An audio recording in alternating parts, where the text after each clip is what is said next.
What a nice crowd. Oh! Good numbers.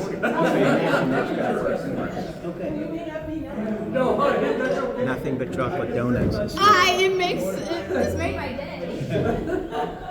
After Daytop, I can All right, friends, we're gonna go ahead and get started. And it seems, Vern, that you're way more popular in the mission I see on It is a competition. Friends, thank you so much, Craig. If you didn't sign our sign sheet, we have it up here. I'm so grateful to have Vern today to present to us on this series of Voices of Our Faith. So we've gotten to explore various theologians, scholars, writers, and people in our own congregation talking about their faith experience. So Vern is going to be talking a little bit about his faith experience and bridging it with a wonderful person named Greg Boyle. So I will hand it on over to you, Vern. Okay, thank you all for coming. I feel overdressed because as I'm walking to church this morning, I'm thinking about back to Daytop when I was there, and one of the first things I noticed is that the teachers didn't dress up.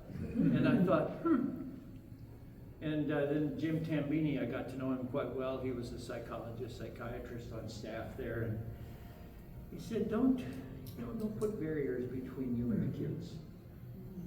Let them see the real you. And what a wise piece of advice that was.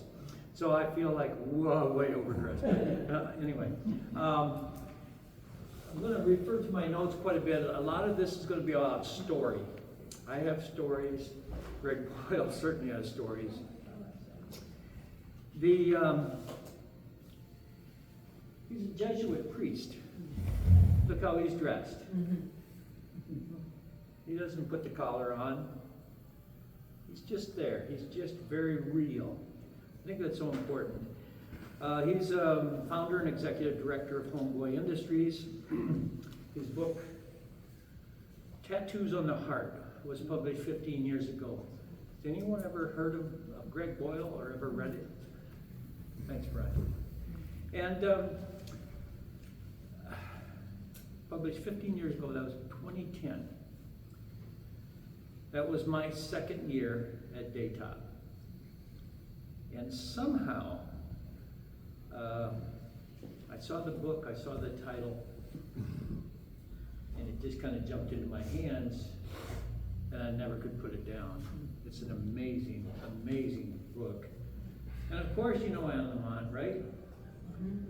Anne Lamont, right on the front of the book, says, an astonishing book about suffering and dignity, death and resurrection.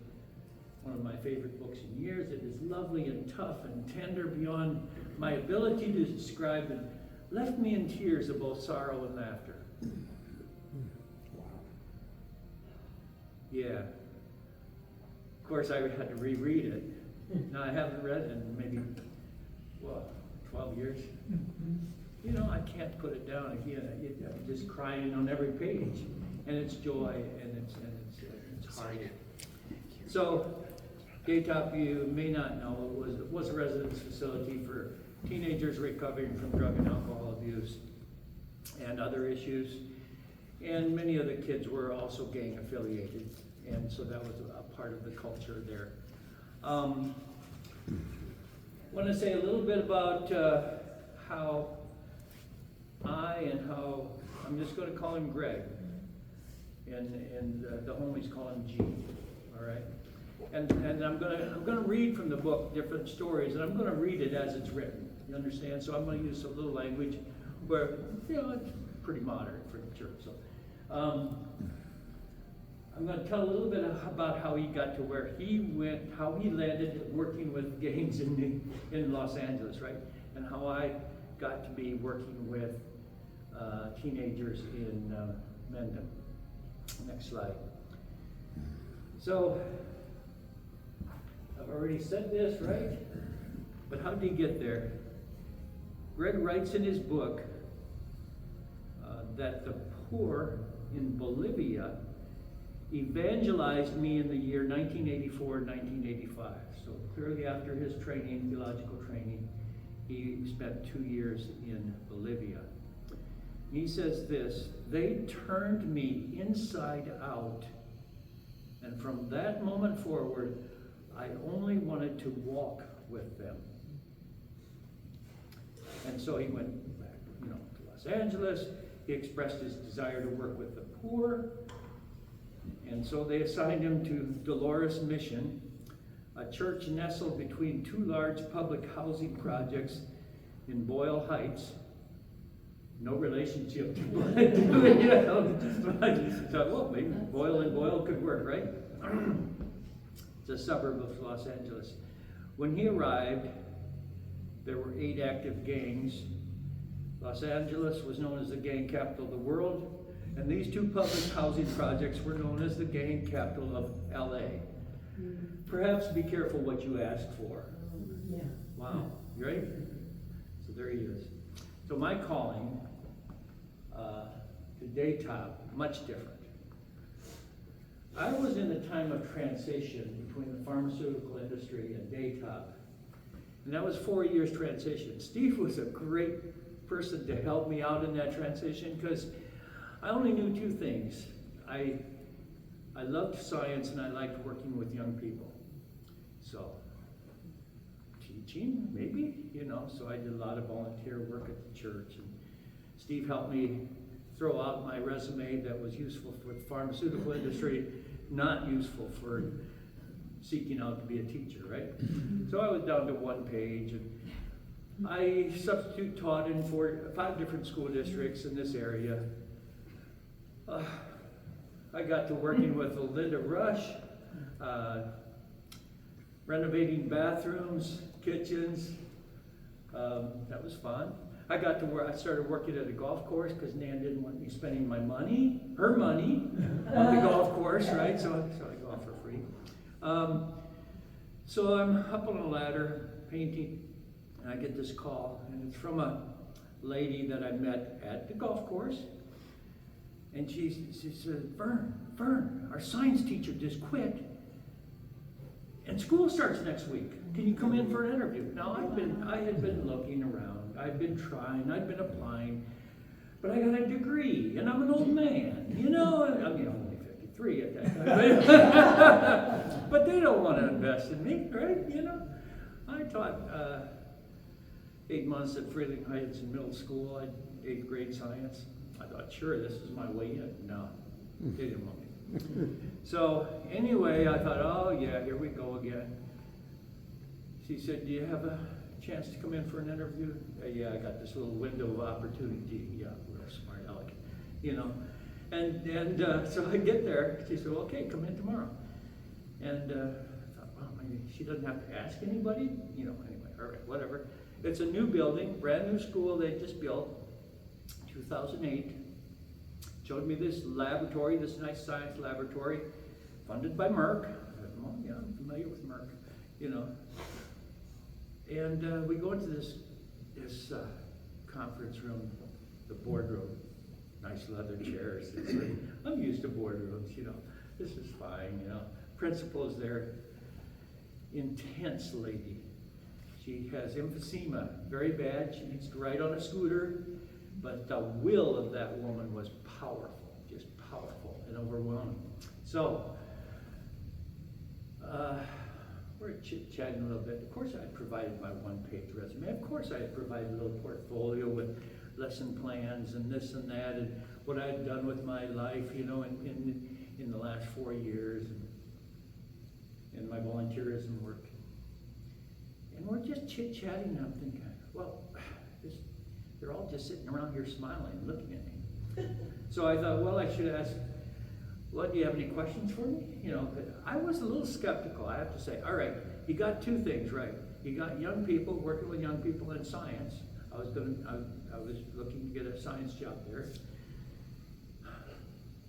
But working with kids that are troubled, or in recovery, has some issues, why would they want me, right? Why would they want me? So I thought, well, maybe they have some questions. So the principal asked me, Vern, do you have a degree? I'm thinking, that's kind of like right at the top of my one page. I thought she could at least have read that. Really? And so I said, yeah, I have a PhD in biochemistry. She said, oh, you ought to be principal. I'm thinking, well, no, that's not what I want to do with my life. But well, thank you, but no, I'm just looking to teach science. And then we go on a little further. This is like 15 minutes into it. Finally, I said, it sounds like if I say yes today, I'll have a job. And the principal said, yep, that's right. And if you don't like it, you could always quit. Never, ever, in all my career have I had a potential employee say that. And I said, well, I wouldn't do that. She said, well, I know you wouldn't. And I'm thinking, how do you possibly know that I wouldn't? And I said yes. And wow. Next slide, I think. So, Tattoos on the Heart came on the shelf 2 years after I started at Daytop. And I'm going to tell you a little bit about the title. Tattoos on the Heart, word that come from compassion, interesting word. I'm going to tell you a little bit about his word. And by the time we get to the end of the day, maybe you'll know what boundless means. It's really, that's where it landed, that's where it hit me in the heart, right there, boundless compassion. So, tattoos. Okay, my first story from Craig. It's a homie named Sharky. Once, after dealing with a particularly exasperating homie named Sharky, I switched my strategy and decided to catch him in the act of doing the right thing. I can see I have been too harsh and exacting with him, and he is, after all, trying the best he can.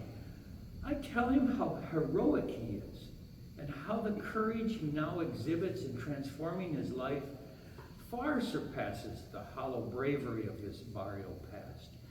I tell him that he is a giant among men. I mean it. Sharky seems to be thrown off balance by all this and silently stares at me. Then he says, damn G, I'm going to tattoo that on my heart. Oh. Whoa, right? Tattoos on the heart. Isn't that a beautiful image? And then compassion. Well, LA, Folsom Prison, Greg Boyle gets called to do lots of things, and he probably volunteers. He's going to go teach a class at Folsom Prison. I don't know, it couldn't be too much God talk or whatever. He asked the inmates what they want to hear. So he just entitled this section, Theological Issues in American Short Fiction. So, now, I'm not sure I've ever read Flannery O'Connor, but there is, apparently, they were taking a look at one of the stories. It was, a good man is hard to find. Well, in the middle of it, there's these words: sympathy, empathy, and compassion. And he says, my students speak of this woman's change and seem to use these terms interchangeably. And so, like any teacher stalling until the bell rings, I ask these felons to define their terms. Well, sympathy, one begins, is when your homie's mom dies, and you go up to him and say, Spencer, sorry to hear about your mom's. And just as quickly, there is a volunteer to define empathy. Yeah, well, empathy is when your homie's mom dies and you say, Spencer, about your mom's savings case. My mom's died 6 months ago. I feel you, dog. Excellent. I say, now what's compassion? No takers. The class collectively squirms and stares at their state-issued boots. Come on now, I say, compassion, what's it mean? Their silence is quite sustained, like visitors entering for the first time some sacred, mysterious temple. Finally, an old-timer down 25 years tentatively raises his finger, and I call on him. Well, now, he says, all eyes on him, shaking his head. Compassion, that's something different. Altogether different. He ponders what he'll say next. Because he adds humbly, that's what Jesus did. I mean, compassion is God. God is compassionate, loving kindness. This is Greg's words. All we're asked to do is to be in the world who God is. Certainly, compassion was the wallpaper of Jesus' soul, the contour of his heart. It was who he was. I heard someone say once, just assume the answer to every question is compassion. So that's how Greg thinks about compassion. So here are his words that he uses for the book. What about the motivation? Why did you write this book? Well, he said, sorry, I have allergies here, but my book will not be how to deal with gangs. It will not lay out a comprehensive plan for a city to prevent and intervene in their burgeoning gang situation. Clearly, the themes that bind the stories together are things that matter to me. As a Jesuit for 37 years and a priest for 25 years, it would not be possible for me to present these stories apart from God, Jesus, compassion, kinship, redemption, mercy, and our common call to delight in one another. If there is a fundamental challenge within these stories, it is simply to change our lurking suspicion that some lives matter less than other lives. That's why he wrote the book. You need to hear from him. You need to see him in action just a little bit. So, next slide. Let's see if this works. And I know it well because Audrey helped me out. Oh, don't say that. I was not going to. That's about it. You're going to hit me about 5 minutes or so. Yeah. Thank you. Thank you very much. It's a privilege to be with you. I want to apologize. Some of you have probably heard me talk before. It happens.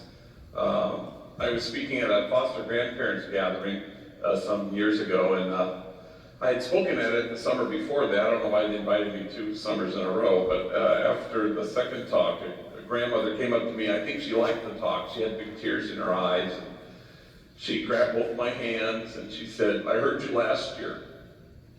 It never gets better. Kind of hoping she was misspeaking there. Anyway, thank you for your attention. You know, anybody just wants some attention, especially folks on the margins. I had a gang member step into my office the other day, very earnest 16-year-old gang member, standing in front of my desk, and he says, look, I need your divided attention. I said, you are in luck.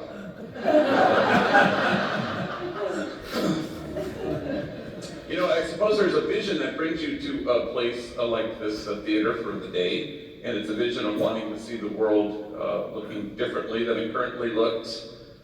The prophet Habakkuk writes, the vision still has its time, presses on to fulfillment, and it will not disappoint, and if it delays, wait for it. But nobody wants to wait for too long. We want to make something happen, and that's what I want to suggest in the brief time I have with you. That what we all want to create and form is a community of kinship, such that God, in fact, might recognize it. I suspect that Mother Teresa diagnosed the world's ills correctly when she suggested that the problem in the world is that we've just forgotten that we belong to each other. So how do we stand against forgetting that? How do we create and imagine a circle of compassion, and then imagine nobody standing outside that circle? And to that end, what we hope to do, all of us, I think, is to inch our way out to the margins so that we can stand with the poor and the powerless and the voiceless, that we can stand with those whose dignity has been denied, with those whose burdens are more than they can bear. Occasionally you get very fortunate and blessed to be able to stand with the easily despised and the readily left out, with the demonized, so that the demonizing will stop, and with the disposable, so that the day will come when we stop throwing people away. I suspect that if kinship was our goal, we would no longer be promoting justice, we would in fact be celebrating it. For no kinship, no justice, no kinship, no peace. So for 25 years, it's been the privilege of my life to work with gang members, and they've taught me everything of value, really. But especially in the last couple of years, they taught me how to text, and I'm so grateful to them. I find that it sure beats the heck out of actually talking to people. And so I'm pretty dexterous at it, LOL and OMG and BTW, and the homies that taught me a new one, OHN, which apparently stands for, oh, hell no. And I've been using that one quite a bit lately, and so there I am with two homies, Manuel and Poncho. They're older vatos who work at Homeboy Industries. We have 400 employees there, and guys been to prison and tattooed. They do a variety of things. They're going to help me give a talk in Palm Desert at a high school, and so we meet at 9, we get in the car, 15 minutes on the road, Manuel's in the front seat, and he gets an incoming text. And he chuckles to himself. I said, what is it? He goes, oh, it's dumb. It's from Snoopy back at the office. Well, I just seen Snoopy. Snoopy gave me a big abrazote as the day began. And Snoopy and Manuel work together in the clock-in room where they clock in all our workers. It's a tough job. I said, what's he say? Oh, gosh, hang on. It's dumb. Hey, dog, it's me, Snoops. Yeah, they got my ass locked up at county jail. They're charging me with being the ugliest vato in America. You have to come down right now, show them they got the wrong guy.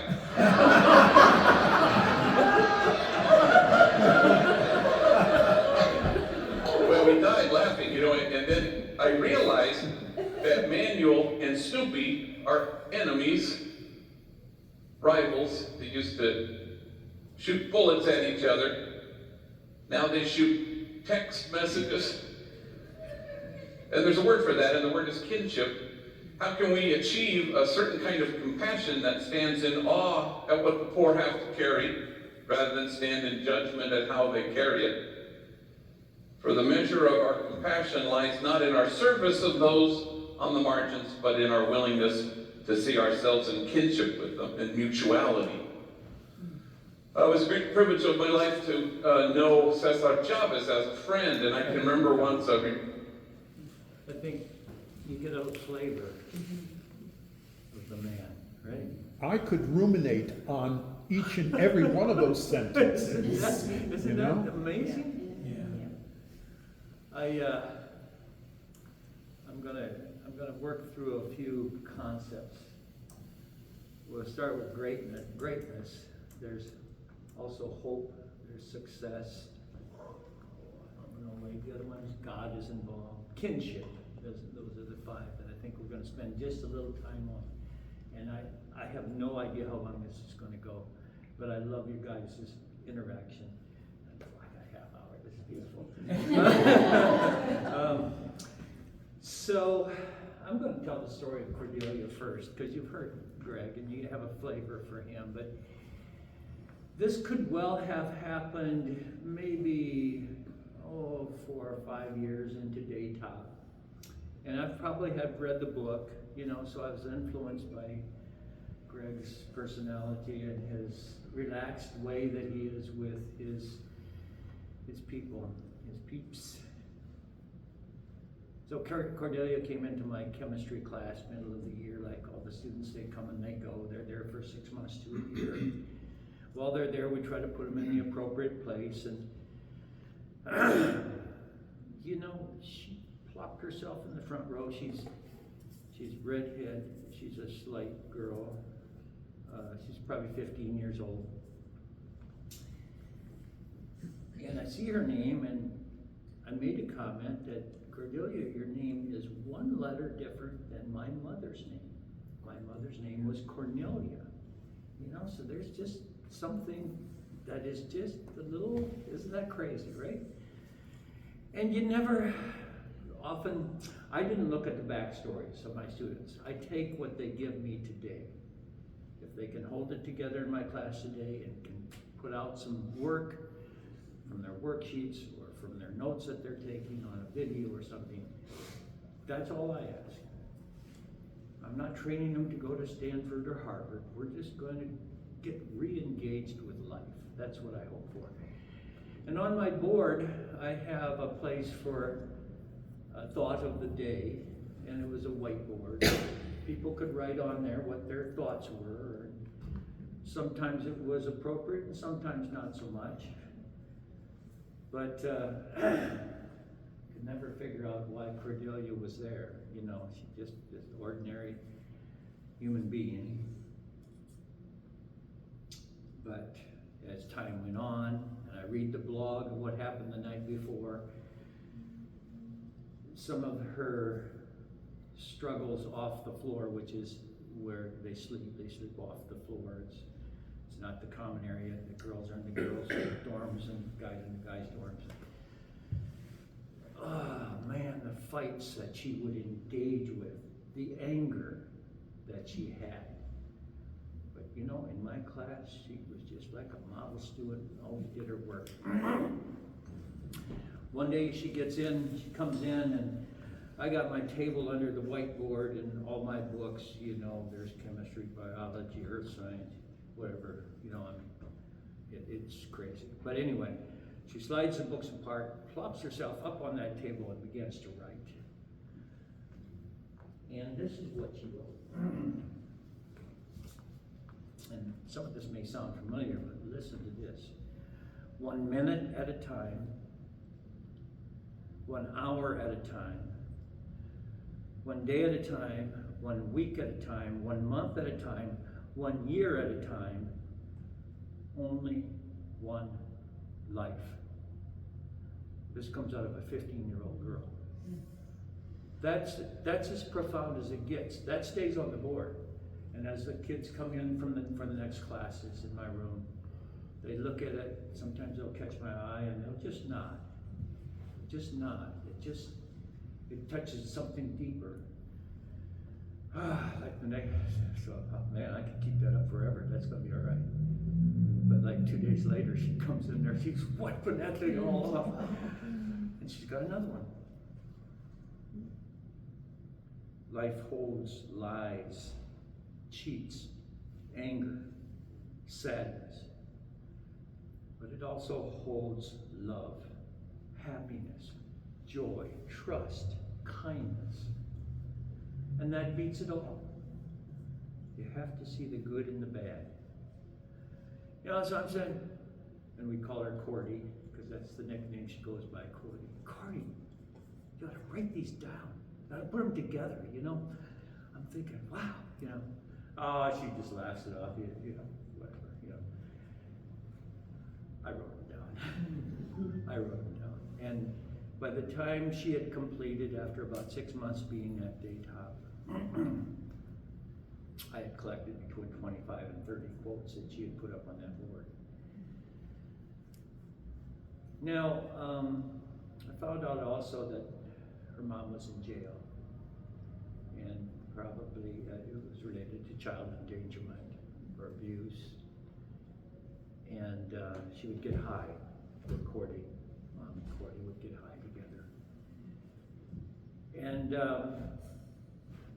when somebody goes back and leaves Daytop, leaves the family, we have a house meeting.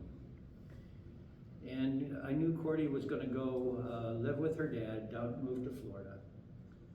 And at a house meeting, she selected a couple of students that she would like to have say something about her. The staff can say something, the teachers, the counselors, you know, we have a whole community that surrounds her there. And I rarely do this, but this time I felt it needed to be acknowledged. So what I did was I took those quotes that I had collected, I put them in, you know, one of those brag books, the 4x6, you know, pictures that Grandma and Grandpa used to carry around and flip, you know, before we had iPhones, you know, and the real pictures. I put different colored cards, different quotes on each of the cards. That's a little folder. And on the front, Cordy's quotes. Daytop doesn't appear on there. The date doesn't appear on there. It's just Cordy's quotes. So, I don't know, maybe I'm the second one to raise my hand to say something. And so I think I said something like, Cordy, you don't know the impact that you have had on the people around you. And I described how I had experienced it. And I told her, I confessed to her that I wrote down her quotes.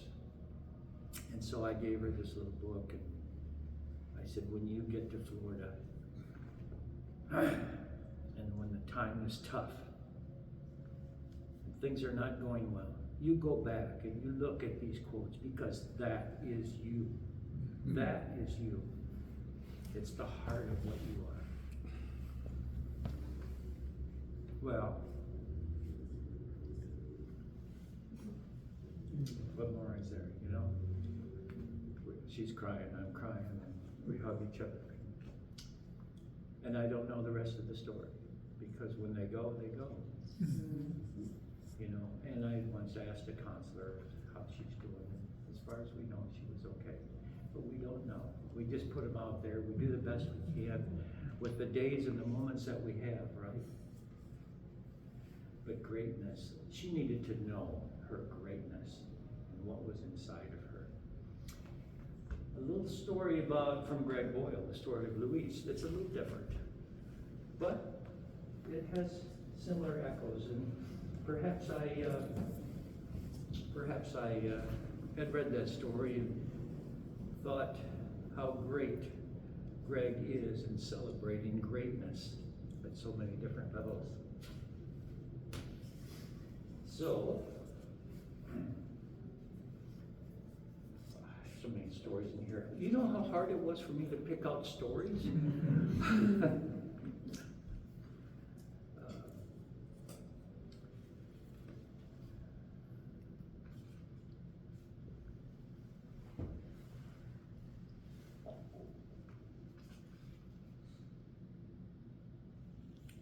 So, Luis was charged with giving tour guides, you know, and he'd goof it up, you know, he'd talking to the microphone like this, you know, all these people that want to come and see Homeboy Industries and see what's happening and what's going on, right? And so, Luis, he didn't want to, but he did it, you know. So later in the day, I visit the bakery several blocks from my office. Seeing Luis triggers the memory of his earlier tour. Oi, I ask him, how'd the tour go? Damn, gee, he shakes his head. What's up with white people anyway? I was actually curious as to what's up with us. So, I don't know, what is up with us?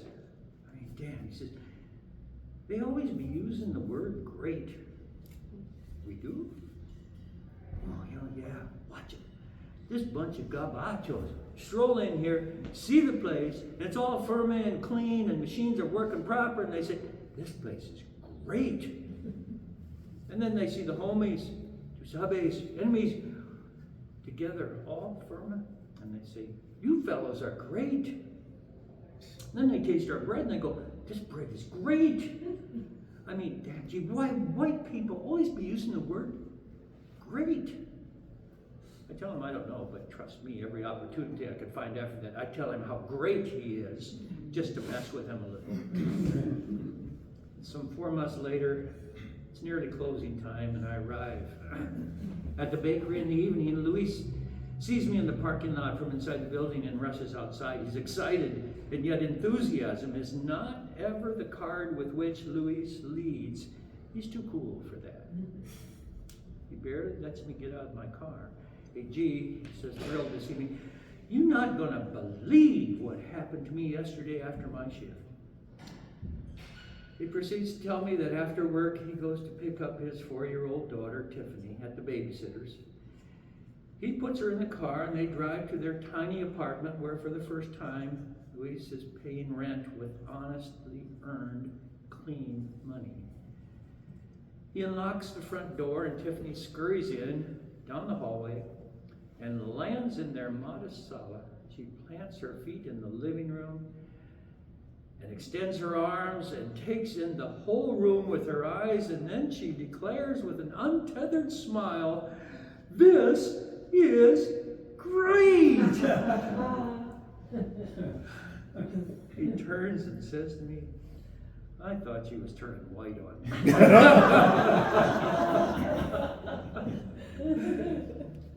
Luis tells me he lowers himself to her eye level, placing his hands on his knees for support. Well, that's great, man. Tiffany clutches her heart and gushes, "My home."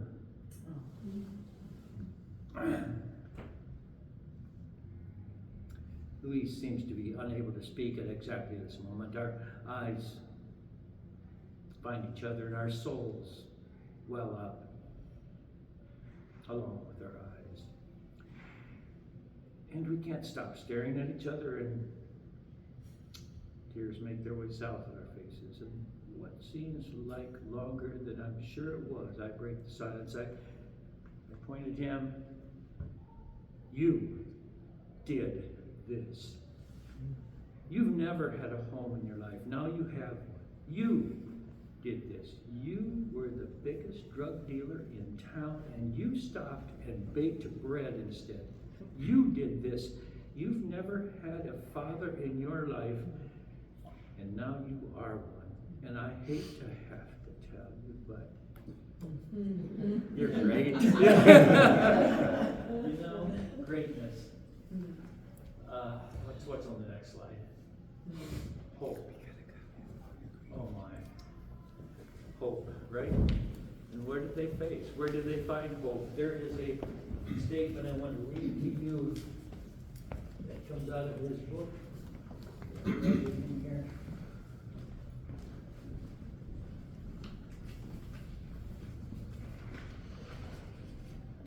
Gangs are a result of a lethal absence of hope.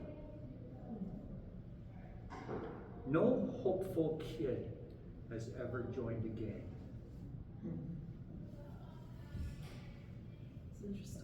How do you,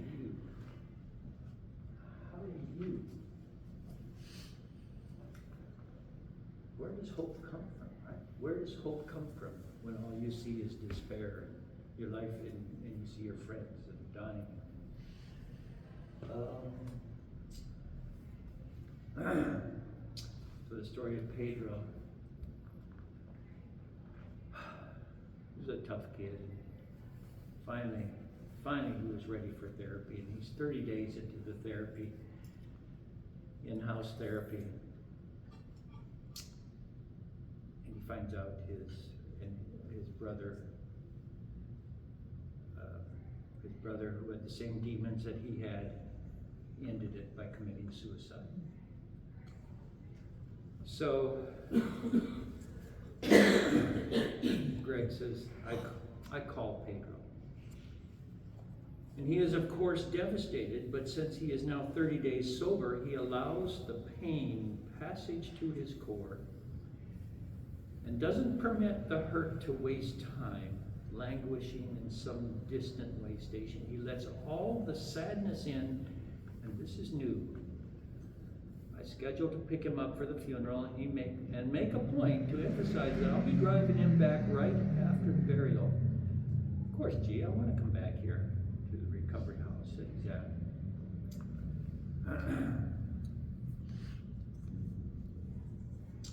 I make the trek to the mountaintop and feel inadequate, and as I always do in accompanying such loss, especially as huge as this one felt. Emily Dickinson writes, "Hope is the thing with feathers that perches in the soul, that sings the song without the words and never stops at all. I've come to trust the value of simply showing up and singing the song without the words. And yet each time I find myself sitting with the pain that folks carry, I'm overwhelmed with my own inability to do much more than stand in awe, dumbstruck by the sheer size of the burden, more than I've ever been asked to carry." Pedro's out front waiting for me. We greet each other with abrazos and a minimum of words, and we hop in the car. Any worry I have about what to say gets punctured by Pedro's insistence to tell me about a dream he had the night before. "It's a trip, G. I had this dream last night and you were in it." And in this dream, Pedro and I were in this large empty room, just the two of us. There are no lights, no illuminated exit signs, no light creeping in from under the doors. There are no windows, there is no light. He seems to know that I am there with him, a sense really, though we do not speak. Suddenly in this dark silence, I retrieve a flashlight from my pocket and push it on, and I find the light switch in the room on the wall, and I shine the narrow beam of light on the switch. I don't speak, I just hold the beam steady, unwavering. Pedro says that even though no words are exchanged, he knows he is the only one who can turn that light switch on. He thanks me for happening to have a flashlight. He makes his way to the switch, following the beam with, I suppose, some trepidation. He arrives at the switch, takes a deep breath, flips it on, and the room is flooded with light. He's now sobbing at this point in the telling of the dream, and with a voice of astonishing discovery, he says, "And the light is better than the darkness." As if he did not previously know this to be the case, he's weeping, unable to continue. Then he says, I guess my brother just never found the light switch. You know, possessing flashlights and occasionally knowing where to aim them has to be enough for us. Fortunately, none of us can save anybody, but we all find ourselves in this dark, windowless room, fumbling for grace and flashlights. You aim the light this time, I'll do it the next. The slow work of God, and you hope, and you wait for the light, this astonishing light. Hope, right? The light is better than the darkness. Next slide.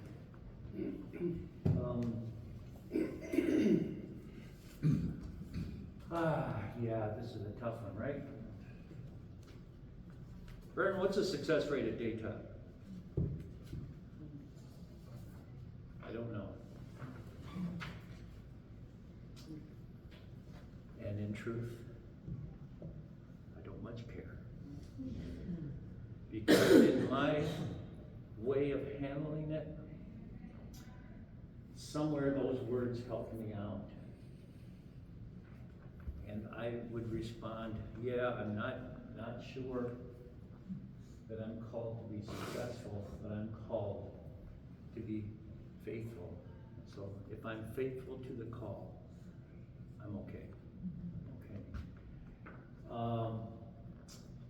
And that's true.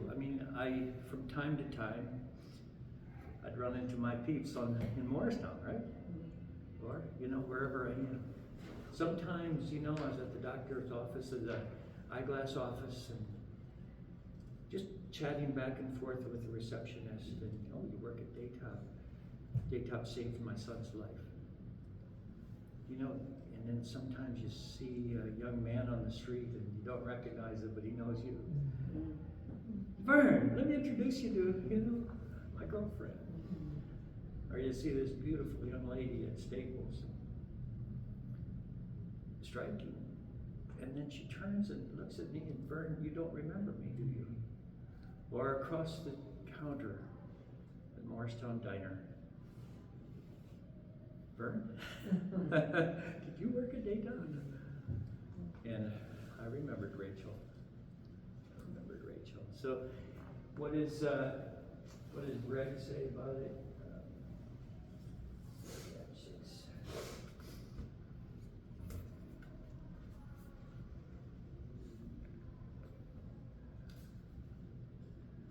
Are you in the end successful?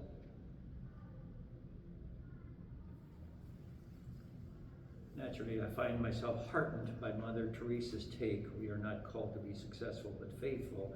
This distinction is helpful for me as I barricade myself against the daily dread of setback.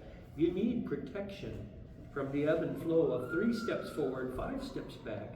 You trip over disappointment and recalcitrance every day, and it all becomes a muddle. God intends it to be. I think for once you choose to hang out with folks who carry more burden than they can bear, all bets seem to be off. Salivating for success keeps you from being faithful, keeps you from truly seeing whoever's sitting in front of you. Embracing a strategy and an approach you can believe in is sometimes the best you can do on any given day. And if you surrender your need for results and outcomes, success becomes God's business. I find it hard enough to just be faithful. Next slide. There's only 2 left.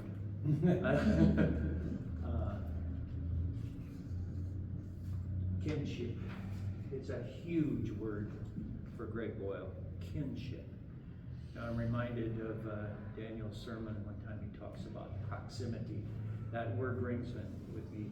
You can't have kinship unless you're close. You're in proximal distance. You're close. You're living with. You become one. Let's see. I would, I'll just start with Father Johannan. He founded Daytop Village. He brought it to Mendham, New Jersey. Can you imagine him talking to the town leaders and saying, I'm going to drop a school in the middle of you, a residence facility, and there's going to be a whole bunch of teenagers, maybe up to 80 teenagers living there, struggling with drug and alcohol use. Yeah. Oh, here, NIMBY, right? Not in my backyard, but Mendham was good enough to open a space for them. And of course, Audrey has seen it. It's the convent, the Episcopal convent. They gave us that space. Tab 7.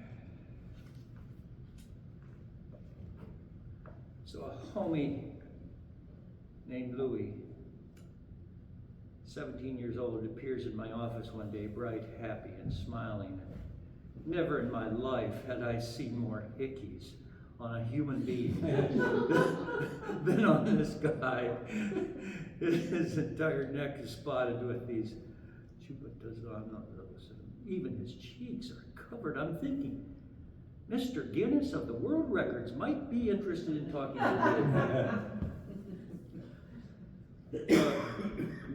Here I am, he says, arms outstretched. I just got out yesterday. He points at me with glee, and you are the very first person I came to see. I look at this giddy gang member and say, Louis, I have a feeling I was your second stop. The two of us collapse in laughter, and suddenly there's kinship. So quickly. Not service provider and service recipient. No daylight to separate. Just us. Exactly what God had in mind. Often when we strike the high moral distance that separates us from them, and yet it is God's dream come true when we recognize that there exists no daylight between us. Serving others is good. It's a start, but it's just the hallway that leads to the grand ballroom. Kinship not serving the other, but being one with the other. Jesus was not a man for others. He was one with them. There's a world of difference between that. And then one more story. Do I have to stop? You go fine. That's good. All right. All right. This could have been I don't know if it's the second year or first year, but I don't know what I'm doing. But I'm gonna go, gotta get to know each other, right? I got these people. So I got name tags. And don't be putting your gang name on there, just be putting your name on there, the name your mama gave you. And I asked them to fill out little note cards, right? Because, what do you like to eat? What's your favorite movie? What's your favorite TV show? I don't know, just a whole bunch of just kind of, what grade are you in? What school district do you come from? Just fun stuff. And it's just a matter of trying to share and find connections with one another. And of course, at the end of that, I'm thinking, well, you could ask me any question you want. Well, that's a little bit, not particularly wise, I didn't put any parameters on it, but, I'm here, because I'm going to be with you for the next few weeks, and we're going to be learning together, right? So you could ask me anything you want. Well, there's pretty softball questions come flying around, and they'll discipline each other, and some will say, well, it's not appropriate, whatever. But they were quite congenial. But there was a young man. He was just looking at me, I don't know, in the second row. Finally raised his hand and he said, Vern? They could call me Mr. V, Vern, Dr. V, Dr. Vern, whatever they wanted to call me. It's not Bernie, but that's a different story. So he said, Vern, are you in recovery? And there's a moment in your life. They are great readers of bullshit. Yeah. And honesty is always the best. And I said, yes, I am. But it might not be what you think it's for. And then I said my last bet was March 26, 2004. And that's still my last bet. March 26, 2004. I am a compulsive gambler. Now, so I answered the question. And it becomes clear in that moment, maybe I am right for this job. You know what I'm saying? Maybe I do know the struggle, the grip, the power of compulsion and addiction in my own way and in my own world. And of course I want to know how much money I made. No. That's just so irrelevant to being in recovery. And I am in recovery, and for the 8 years that I was at Daytop, they were as much a part of my recovery every day as I for them. And we'll go to the next slide, and I think that's going to probably be, that's my last slide. And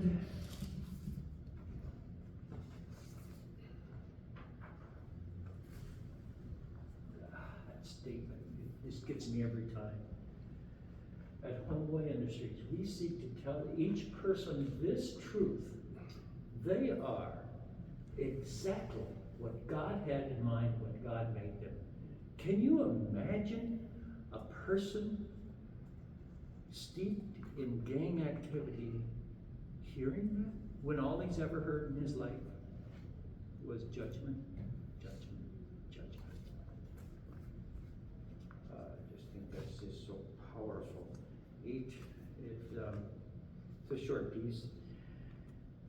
At Homeboy Industries, we seek to tell each person this truth. They are exactly what God had in mind when God made them. And then we watch from this privileged place as people inhabit this truth. Nothing is the same again. No prison walls can keep this out, and death can't touch it. It is just that huge. But much stands in the way of this liberating truth. You need to dismantle shame and disgrace, coaxing out the truth in people who've grown comfortable believing its opposite. And then my wife says, what in the world does that mean? Meister Eckhart says God is greater than God. All right, it's a little bit. The poet Rumi writes, feel the real world, give it endlessly away, grow rich flinging gold to all who ask, live at the empty heart of paradox, I'll dance there with you cheek to cheek. So, dancing cumbias with the women of Dolores Mission rhymes with God's own wild desire to dance with each one of us cheek to cheek.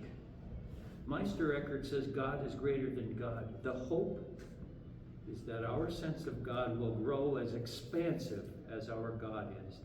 Each tiny conception gets obliterated as we discover more and more the God who is always greater. And finally, paragraph from Greg. God, I guess, is more expansive than every image we think rhymes with God. How much greater is the God we have than the one we think we have? More than anything else, the truth of God seems to be about a joy that is a foreigner to disappointment and disapproval. This joy just doesn't know what we're talking about when we focus on the restriction of not measuring up. This joy, God's joy, is like a bunch of women lined up in the parish hall on your birthday wanting only to dance with you cheek to cheek. First things recognizably first, as Daniel Berrigan says, the God who is greater than God has only one thing on her mind, and that is to drop endlessly rose petals on our heads. Behold the one who can't take his eyes off of you. Marinate in the vastness of that. God is greater than God. So that's all I got.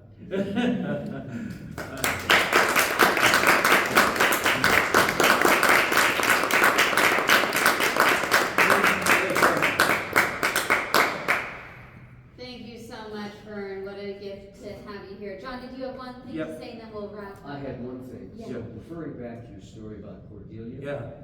When I think of a research scientist who has a PhD in biochemistry, I don't think of what I heard today. So thank you for giving it to us. Yeah. And it's not, my journey has not been an easy one, you understand, but yes. Well, thank you. Yeah, you're very welcome. Thank you so much, Vern. This was a gift. And we have another Verhoef coming to us next week. Another Dr. Verhoef coming to us next week. Vern's son, who will be speaking to us on healthcare in the United States. But it will actually be at 11:15, so it will be not during our normal time. So if you come, like I said, come here at 8:45, you can knock on my door and I'll take you out for a donut, but I'm not going